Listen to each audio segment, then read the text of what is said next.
Hello and welcome to the To Be Like Christ Bible Study Podcast, where we explore and explain one chapter of the Bible at a time. My name is Luke and I am thy host. And today's chapter is Genesis 45. Let's read the text together. I'm going to be reading from the English Standard Version of the Bible. And while I find it in my Bible, if you have a moment, hit the subscribe button on your podcast player so we can study together again sometime. Before we get into our reading today, I want to make one announcement and then we'll go over our context and then we'll get into the text. The announcement is this, and I know it will come as a disappointment to some people. It's that after we finish the book of Genesis, I'm going to put the podcast on pause for some time and to focus on the 5-minute Bible studies that we do on our YouTube channel every day. The same 5-minute studies that ultimately produce the PDF outlines that we have been using for the book of Genesis. And the reason for that is just mainly because number one, I would like to finish that project this year, Lord willing, in 2025, or at least get very close to finishing it by the end of the year. And the other reason is I feel a little bit stretched too thin in my study. When I have to study in Proverbs, which is where we are in our 5-minute studies, and then I'm also studying or refreshing my mind on our studies from Genesis, I just feel like having my mind in two different places is not as good as just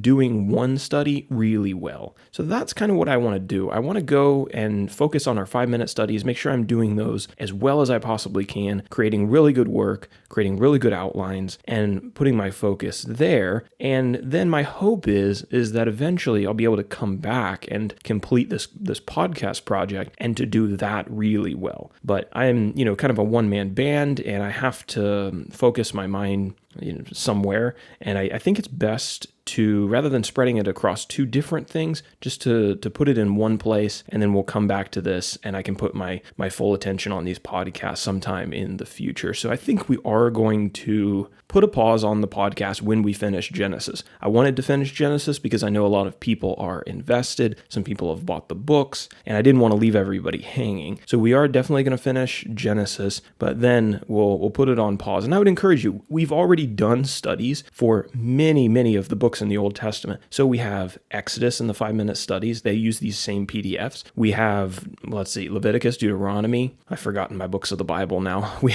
all the way through 2nd Chronicles. We also have the book of Psalms done now. We have the book of Proverbs. I think after we do the book of Proverbs, I'm going to go to the book of Ezra. And we're basically just going to go straight through the Old Testament. So don't feel like there's no resources for you if you want to continue studying. This podcast won't necessarily be available right away, but if you want to go over to our YouTube channel at tobelikechrist.com, all the studies for the book of Exodus are already out there. The PDFs are already out there. The book's already available. So you can pick up there, and the studies will be a little bit shorter, but I think a lot of the value is still there, especially considering we have the same types of PDFs for those studies. So I do apologize to people who have been listening to the podcast and have been invested and maybe hoping that we were going to go on to Exodus, but for the sake of trying to do really quality work and not stretch myself too thin, I think I am going to have to put a pause on it here and just focus on the 5-minute studies, and I hope that you'll understand that. I may have some more comments to make on that as we finish up our last 5 chapters of Genesis, but we'll leave it here for now. Let's go ahead and talk about our context before we get into chapter 45 in the text. So if you remember, we'll just go back one chapter. You remember Joseph is testing his brothers to see if their character has changed, to see if they're better men than they were when they sold him into slavery 20 years earlier. So what he does is he invites them to a meal. They eat a meal in his house. He's very friendly with them. And then he tells one of his servants to kind of set a trap, not a trap, but to set a test for them. He tells one of his servants to load their bags full of grain as they head back to Canaan and put his silver cup, Joseph's silver cup, in Benjamin's sack. And then to make it appear that they've stolen the silver cup, that Benjamin has taken it. So that's exactly what the servant does. He fills the 11 brothers' sacks with grain. They think that they're now going back to Canaan with the favor of the governor of Egypt, Joseph, on their side now. Everything is good. They've loaded up their donkeys. They're headed back to Canaan with their food that they've just bought. They're unaware that Joseph's silver cup is hiding in Benjamin's sack. So then what Joseph does, he tells his servant to pursue them after they've left the city a little ways, and to confront them, and to accuse accuse them of stealing his cup. So the servant does this, and the brothers are totally kind of dumbfounded by this. They're like, we didn't steal any cup. Like, we've been honest with the governor. We even brought back extra money when our money ended up in our sacks the first time. We brought back double the money the second time. Like, we're honest. None of us stole the cup. And if one of us stole the cup, we'll all be your servants, or all be Joseph's servants. So one by one, Joseph's servant, his steward, searches their bags. There's no cup in the first 10 bags that he searches. But when he gets to Benjamin, well, guess what? There's a cup. The brothers are distraught about this. They all load up their donkeys and they turn around and they go back to Egypt to face Joseph. And Joseph confronts them. And Joseph acting like, oh, they've really done him this wrong. They've stolen this thing from him. And now he's going to keep Benjamin as his servant forever. And remember, that's a disaster because the one son that Jacob or Israel doesn't want to lose is Benjamin. So at the very end of chapter 44, we saw Judah stepping up and saying, please don't take Benjamin as your slave. I will be a substitute for Benjamin because I made an oath to my father that I would bring Benjamin back safely. So if somebody has to pay the price for the stolen cup, don't let it be Benjamin. Let him go back to our father because our father loves him and his heart will be broken if he doesn't come back. I will stay here as your servant and your slave in Benjamin's place. And we talked about how that reveals a change of character in, well, especially Judah, but we really see this, I think, throughout all the brothers. Judah was the one who originally suggested they sell Joseph into slavery in Egypt, and now Judah has stepped up to be the substitute for his brother so that his father's heart isn't broken. So that's exactly where we're picking up as chapter 45 opens. Let's go ahead and read the 28 verses of chapter 45. Then Joseph could not control himself before all those who stood by him. He cried, make everyone go out from me. So no one stayed with him when Joseph made himself known to his brothers. And he wept aloud so that the Egyptians heard it, and the household of Pharaoh heard it. And Joseph said to his brothers, I am Joseph. Is my father still alive? But his brothers could not answer him, for they were dismayed at his presence. So Joseph said to his brothers, come near to me, please. And they came near, and he said, I am your brother Joseph, whom you sold into Egypt. And now, do not be distressed or angry with yourselves because you sold me here, for God sent me before you to preserve life. For the famine has been in the land these 2 years, and there are yet 5 years in which there will be neither plowing nor harvest. And God sent me before you to preserve for you a remnant on earth, and to keep alive for you many survivors. So it was not you who sent me here, but God. He has made me a father to Pharaoh and lord of all his house and ruler over all the land of Egypt. Hurry and go up to my father and say to him, thus says your son Joseph, God has made me lord of all Egypt. Come down to me, do not tarry. You shall dwell in the land of Goshen, and you shall be near me, you and your children and your children's children and your flocks, your herds, and all that you have. There I will provide for you, for there are yet 5 years of famine to come, so that you and your household and all that you have do not come to poverty. And now your eyes see, and the eyes of my brother Benjamin see, that it is my mouth that speaks to you. You must tell my father of all my honor in Egypt and of all that you have seen. Hurry and bring my father down here. Then he fell upon his brother Benjamin's neck and wept, and Benjamin wept upon his neck. And he kissed all his brothers and wept upon them. After that his brothers talked with him. When the report was heard in Pharaoh's house, Joseph's brothers have come. It pleased Pharaoh and his servants. And Pharaoh said to Joseph, say to your brothers, do this, load your beasts and go back to the land of Canaan, and take your father and your households and come to me, and I will give you the best of the land of Egypt, and you shall eat the fat of the land. And you, Joseph, are commanded to say, do this, take wagons from the land of Egypt for your little ones and for your wives, and bring your father and come. Have no concern for your goods, for the best of all the land of Egypt is yours. The sons of Israel did so, and Joseph gave them wagons according to the command of Pharaoh, and gave them provisions for the journey. To each and all of them he gave a change of clothes, but to Benjamin he gave 300 shekels of silver and 5 changes of clothes. To his father he sent as follows, 10 donkeys loaded with the good things of Egypt, and 10 female donkeys loaded with grain, bread, and provisions for his father on the journey. Then he sent his brothers away, and as they departed he said to them, do not quarrel on the way. So they went up out of Egypt and came to the land of Canaan to their father Jacob, and they told him, Joseph is alive, and he is ruler over all the land of Egypt. And his heart became numb, for he did not believe them. But when they told him all the words of Joseph, which he had said to them, and when he saw the wagons that Joseph had sent to carry him, the spirit of their father Jacob revived. And Israel said, "It is enough. Joseph, my son, is still alive. I will go and see him before I die."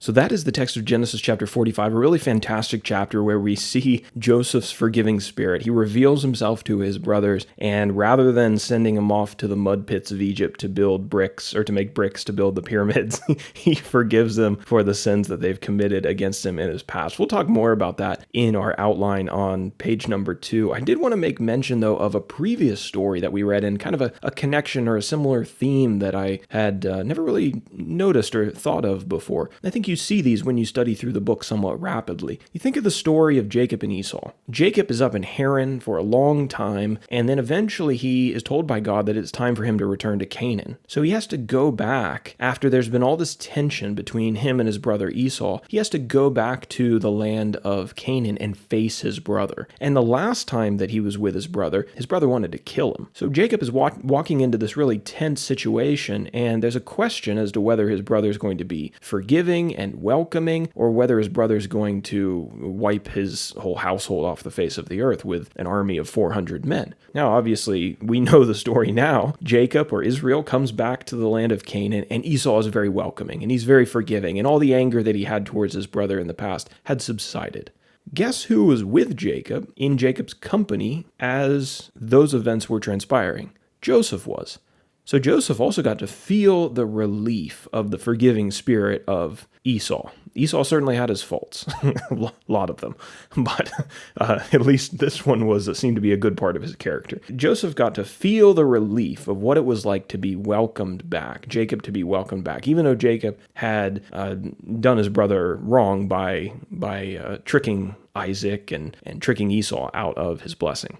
And you have to wonder if Joseph recalled those events when he was thinking through how he was going to deal with his brothers. His brothers had clearly done him wrong in selling him off to Egypt and lying to their father about Joseph being dead, or at least letting their father believe that Joseph had just been killed by a wild animal and never confessing to the fact that actually we sold him into slavery. So he's thinking through, now that I know that my brothers are going to come visit me again, how am I going to deal with them? He must have thought of the way that Esau embraced Jacob, even after their tension. And I wonder if that influenced him in the way that he received his brothers back after the tension between them. That's just a thought that I had, an interesting connection, some similar themes between those stories. But let's go ahead now and get into our outline, our PDF outline that has all our key information on it. Again, you can download these for free at tobelikechrist.com. Our timeline today, we do have an interesting detail in this chapter that gives us an even more specific time as to when these events happened. We know Joseph was 17 when he was sold as a slave into Egypt. We know that he's 30 years old when he becomes a ruler of Egypt, second in command to Pharaoh. Now we see Joseph revealing his identity to his brothers in the second year of the 7-year famine. So this would be approximately 1706 BC, about 1,700 years before Jesus.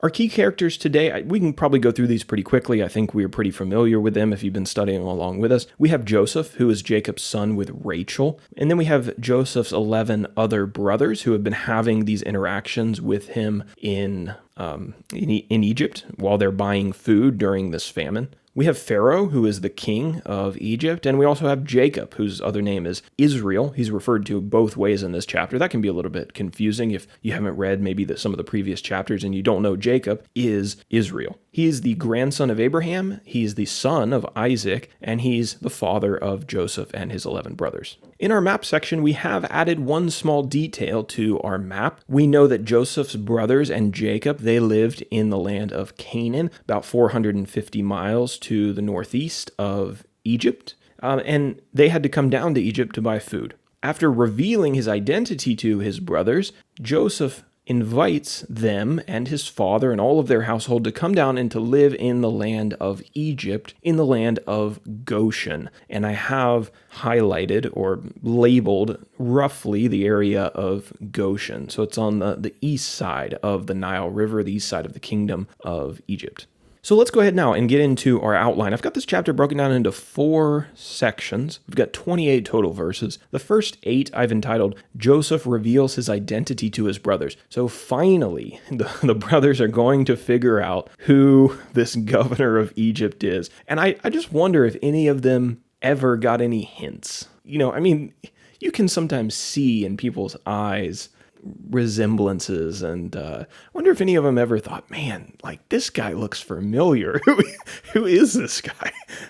I don't know. The Bible doesn't say, but it seems like they pretty much have no idea that this is Joseph. And we see that in their response after he reveals himself. So he was pretty good at hiding who he was. And keep in mind, he was also speaking to them in another language. He was speaking to them through a translator this whole time because he's acting like he can't speak their language, but in reality, he can. So at the end of the last chapter, Judah falls down before Joseph, and he says, I will take my brother's place. Let Benjamin go home. I will stay here as your slave so that our father can have Benjamin back. And this tells Joseph what he needs to know. Or at least this is what pushes Joseph over the edge of emotion. And no doubt he's emotional because this tells him what he's been seemingly longing for. And I think it's great that Joseph wants to see this change in his brothers, and he's ready to embrace it when he does see it. Judah's sacrificial offer causes Joseph to become emotional.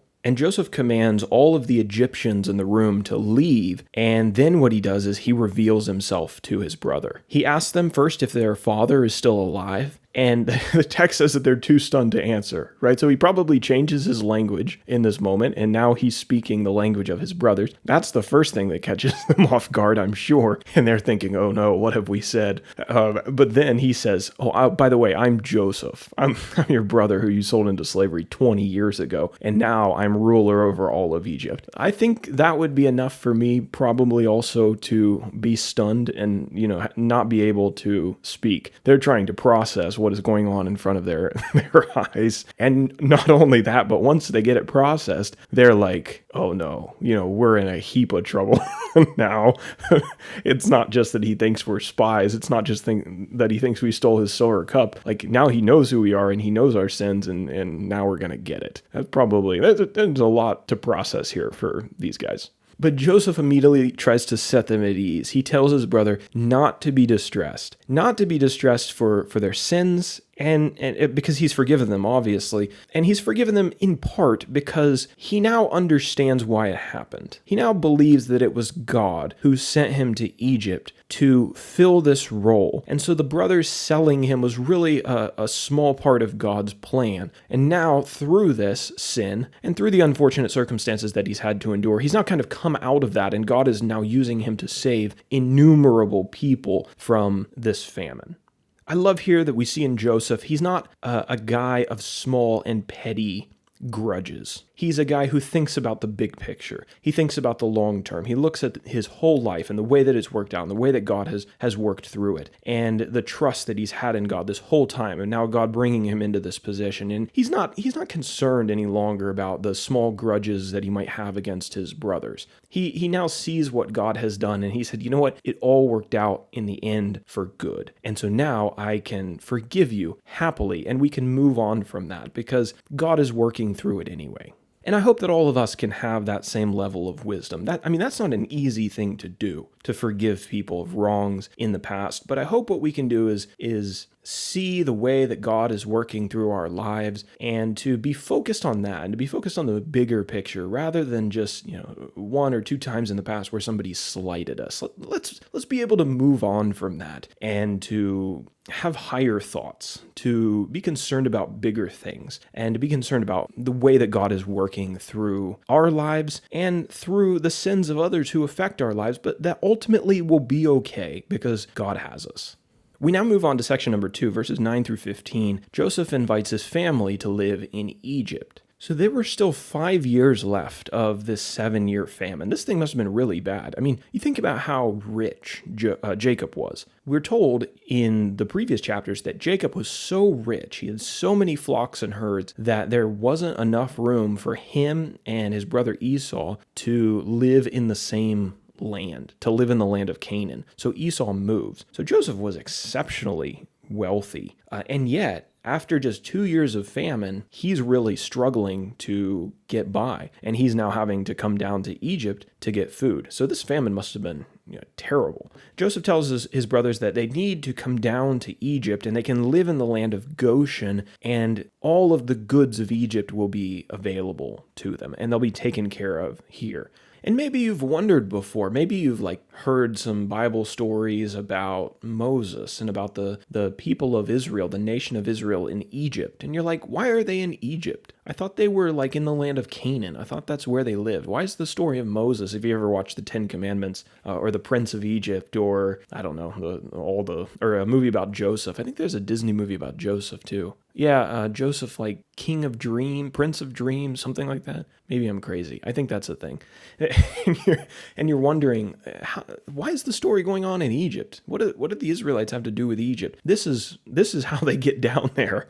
This is how that story kind of starts in Egypt. And this is their connection to Egypt, is that during this famine, Joseph invites all of his family down here to live in Egypt to survive the famine. And they stay there for many, many decades.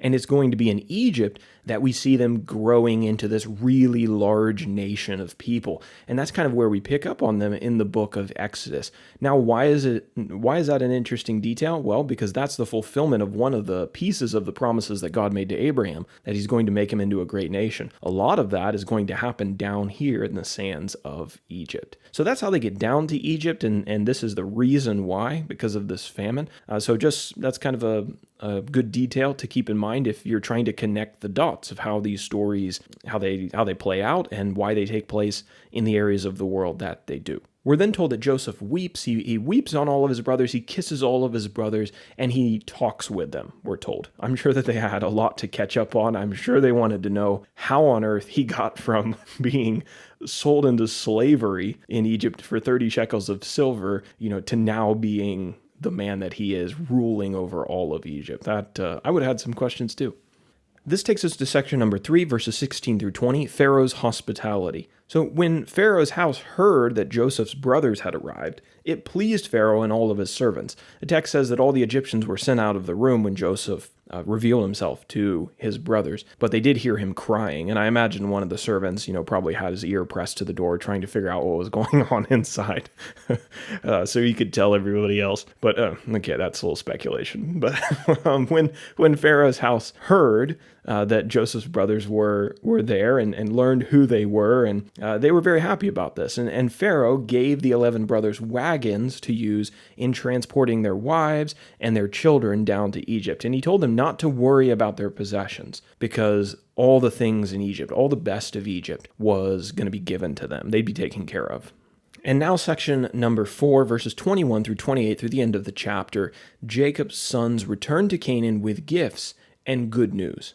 Joseph gave each of his brothers a new pair of clothes before they left, but to Benjamin he gave extra, no doubt because he was his, full-blood brother. To Benjamin he gave 300 shekels of silver and 5 changes of clothes. He sent 20 donkeys that were laden with gifts and food for his father, provisions. When Jacob's sons arrived back in Canaan, I would be really interested to have more details in this section, but we aren't given a whole lot of details. They arrive back to Canaan, and they tell their father Israel that Joseph is still alive and that he has become the ruler in Egypt.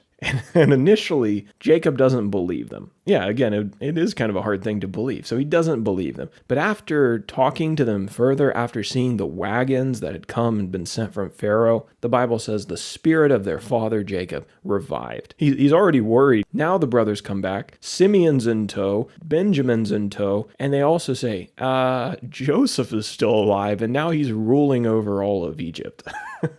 Now, the thing I want more information about is how this was delivered to Jacob. Did they come out and confess it all and just, get it all off of their chest and tell Jacob that, the true story of what had happened to Joseph? Or did this kind of slowly, the details come out progressively over the years? We're not told exactly how this particular meeting went and what they may or may not have confessed to, but that would be an interesting conversation to be a fly on the wall. And Joseph tells them something very interesting before they go back to their father. He says, don't quarrel on the way. Don't fight on the way. You can think, if you had to have such a hard conversation with your father, there might be disagreements about how the information was going to be presented to him and maybe what they should say, what they should reveal. He says, don't fight when you're going back to Canaan.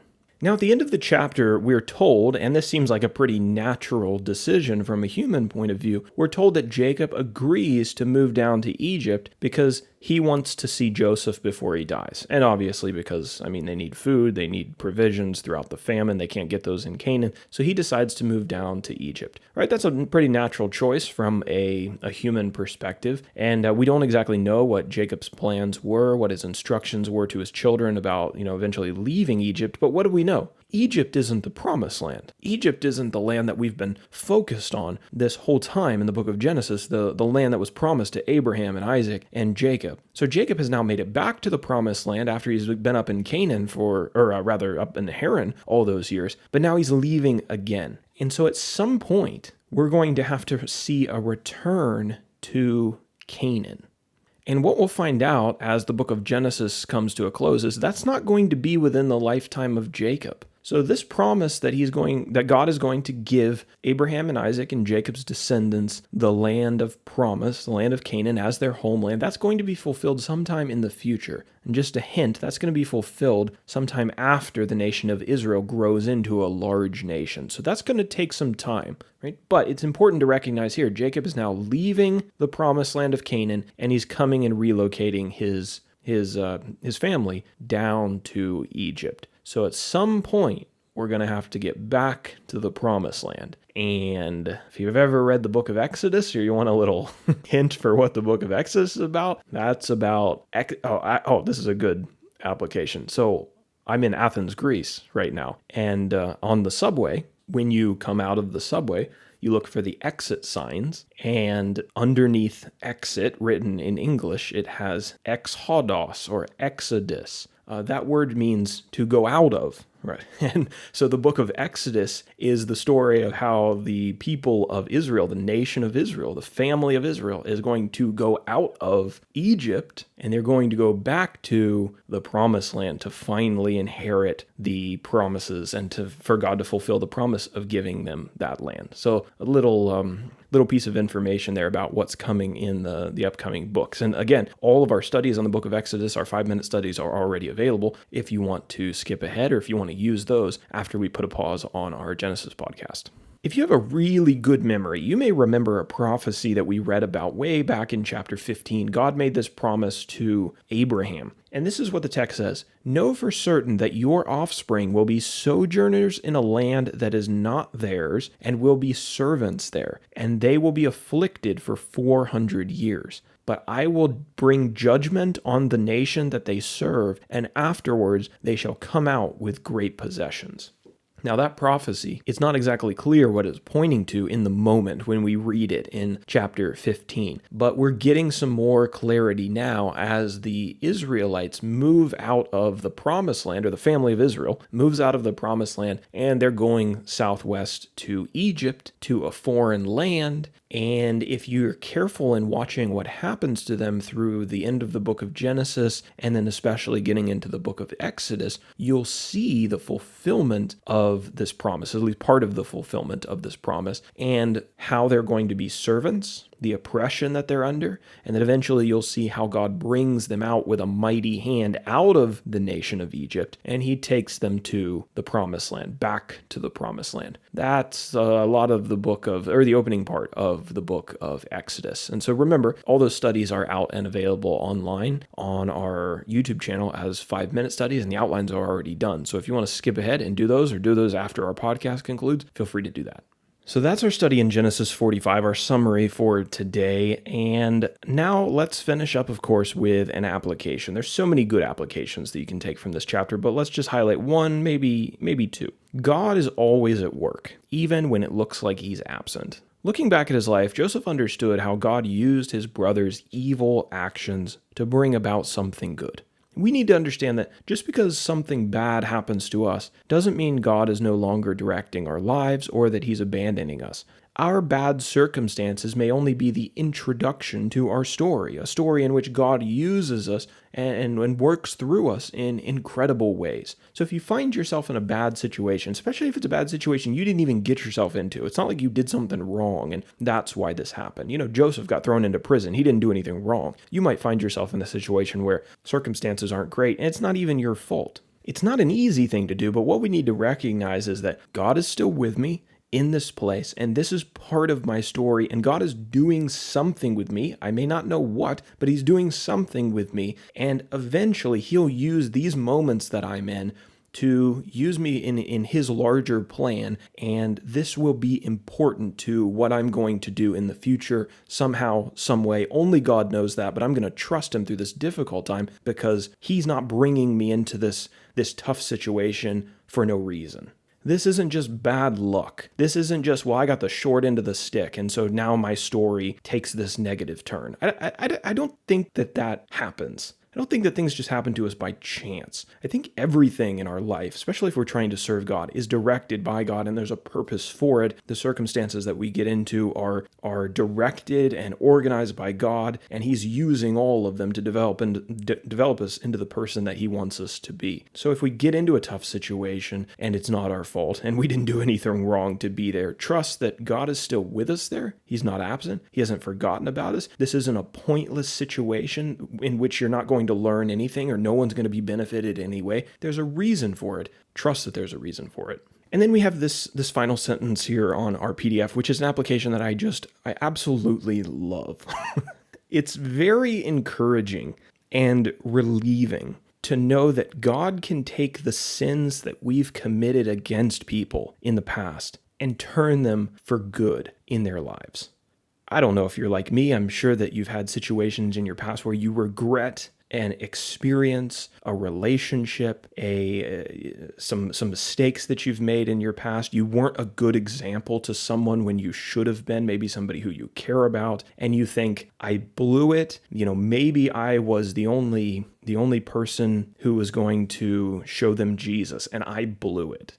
What we learn from the story of Joseph is that you can blow it and God can still work it out for good. Joseph's brothers really blew it in the way that they treated Joseph, but God still worked it out for good in the end. And so if you've made mistakes in the past, if you've messed up, if you haven't been what you should have been, that doesn't determine the final outcome of another person's story. God determines that final outcome. And I think we should pray that God would take our mistakes, the mistakes that we've made, the sins that we've committed against people in the past, the bad example that we've set in front of people in the past, and we should ask God, say, Lord, like the sins of Joseph's brothers, take my sins and work them out for good in that other person's life.